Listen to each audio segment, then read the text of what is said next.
Welcome to this video. Today we're going to talk about how to square up the block for my dice project. So some of the tools that I need is I need a micrometer.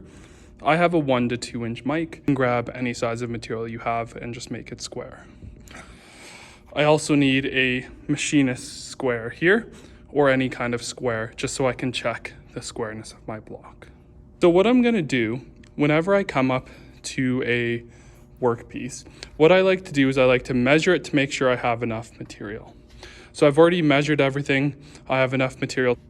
So to square this block up, what I'm going to do is I'm going to machine side 1 here. After that, I'm going to put side 1 against the fixed jaw here of my vise. So side 1's going on the fixed jaw. I'm going to do side 2 here, and then I'm going to flip it over and do side 3. This way I'm keeping these two faces parallel and face 1 here staying against the solid jaw. After that, I'm going to put side 1 down on the parallels, and I'm going to do side 4 here. And then what I'm going to do is I'm going to flip it on its side, dial it up and down here, do side 5, you can't really see that too well, and then side 6. Okay, so let's get to making some chips. So what I have here is a set of parallels. I'm just going to put it down on my chuck like this. Why I want these on is I want to raise the workpiece above, so I have some surface to machine without hitting the vise here. So what I'm going to do is I'm going to put my workpiece in here, and I'm just going to put a little bit of tension on here. And then what I like to do is I like to hit this down as I'm tightening this. So I do something like that, okay? I also want to feel my parallels here and make sure that these aren't moving. Now I want to tighten this and hit it down at the same time, because if I tighten this all of the way, it won't be able to be pushed down to sit flush on my parallels. So I now have my machine pretty much ready to go here. I'm just going to move my measuring tools and my hammer out of the way. Now when I look at the machine, what I want to do is whenever I'm doing any kind of milling operation, so if I'm using a face mill here, if I'm using an end mill, I want to have this locked up all the way at the top here. Why that is because if I have this down lower, if I take a big cut, what could happen is my cutter could be pushed up. So by having this locked, my cutter won't get pushed if I take a big cut.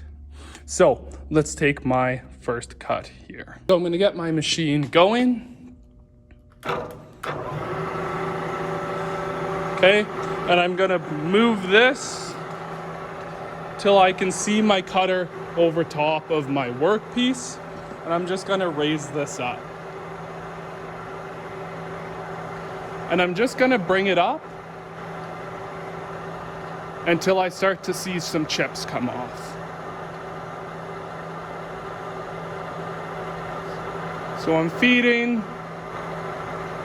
I see chips come off here. I'm now going to move my workpiece off of my cutter.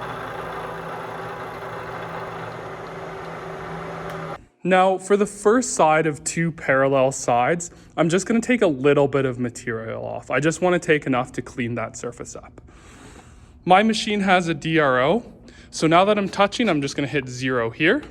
And now I'm just going to take a nice light, 15 thou cut. I can take very, very deep depths of cut with this cutter, but I just want to take enough to clean it up.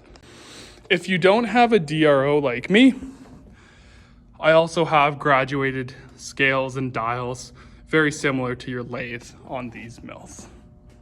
So I'm going to clean this up now.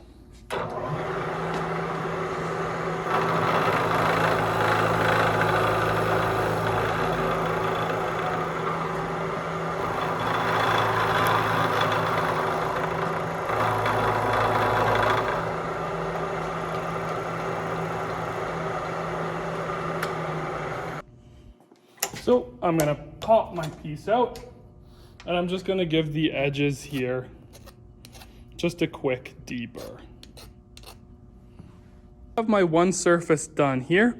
Now this is gonna rest against my fixed jaw. I'm gonna do side 2, flip it over, and then do side 3. It's just gonna be the same process of putting this workpiece in.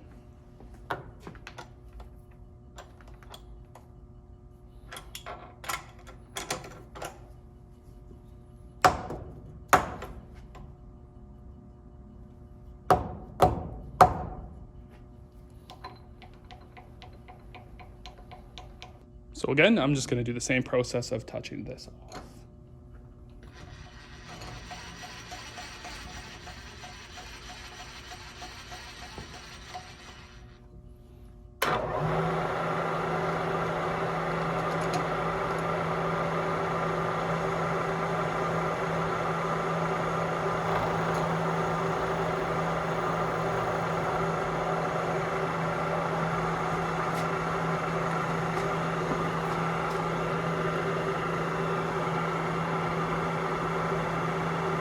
So again, I'm just gonna take a 15th thou cut.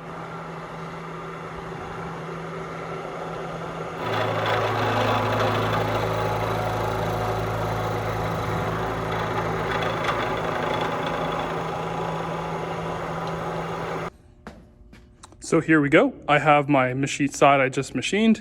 I have my side I just machined here. I have my first side, so this is gonna go against the solid jaw. This is going down against the parallels, and I'm gonna take some material off this side, side 3.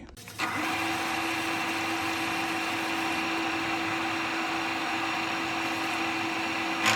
I just touched off.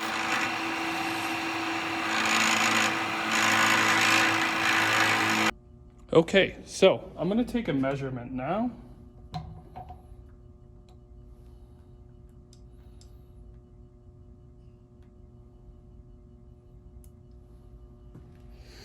So I'm at bang on 1.5 inches here. Now at this point I can decide, hey, maybe I just want to do an 1.5 inch cube. I could do 1 400 thou, quarter, whatever you want your cube to be. It's not super critical. I'm just gonna take, I don't know, I'm gonna make a cube 1 inch 450 thou.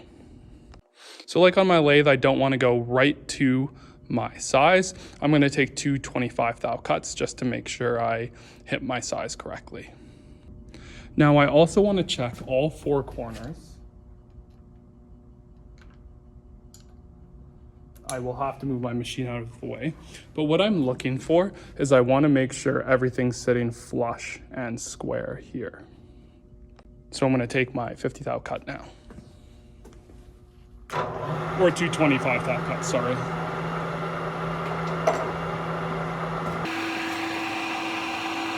So again, I just have 25 thou on my DRL.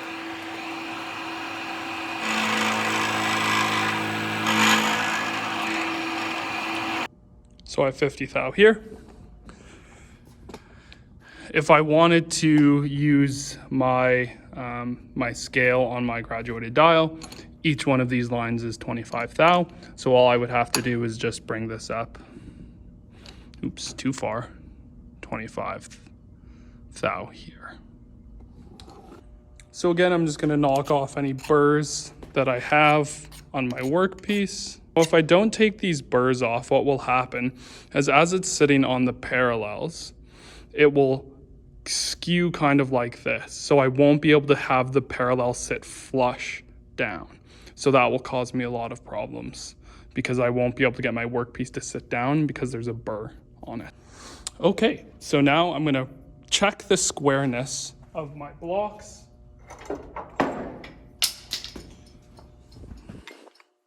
So I'm just gonna hold it like this and I'm gonna check the squareness here. What I like to do is hold it up to light and then I'm able to clearly see if it's out at all.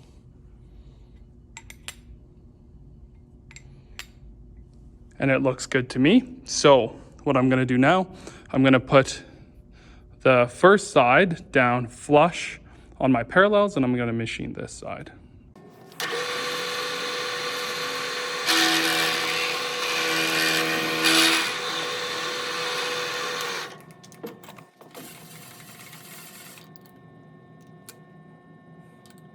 I have all of my 4 sides square here.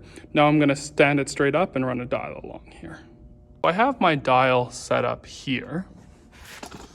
So what I'm looking for is I want to see, as I drop my knee on my machine, that I have no movement on my dial here. So I just put that in and I got pretty lucky having almost no movement on here. But let's say I do have my piece kind of, I'm just gonna skew that off a little bit. Okay, if I look here, can you see how I have that dial movement? Okay, so I have about 10 thou of movement. So like dialing in my vise, I wanna be as far away from the pivot point as possible. So I've dialed it in and I'm all good now. So I'm just gonna take a nice light cut off the top, flip it over, and square it up. Now, depending on your accuracy you need for squareness, I could put this side down and then dial again just to make sure everything's the same. Or if you're not super concerned, you can put this down and then check the 4 corners. And if the 4 corners are all measuring the same, then I know my piece is sitting flush and all the sides will be square from that. So if I'm not super concerned about accuracy, so I'm just gonna put it in, but I could dial that if I wanted to. So again, I'm gonna start to take my cuts. This is when I wanna be a little bit more careful because I have a good amount sticking out of my vise here. There's a lot of force that could be pushing it and it might wanna tilt here. So I don't wanna get too aggressive with my cuts.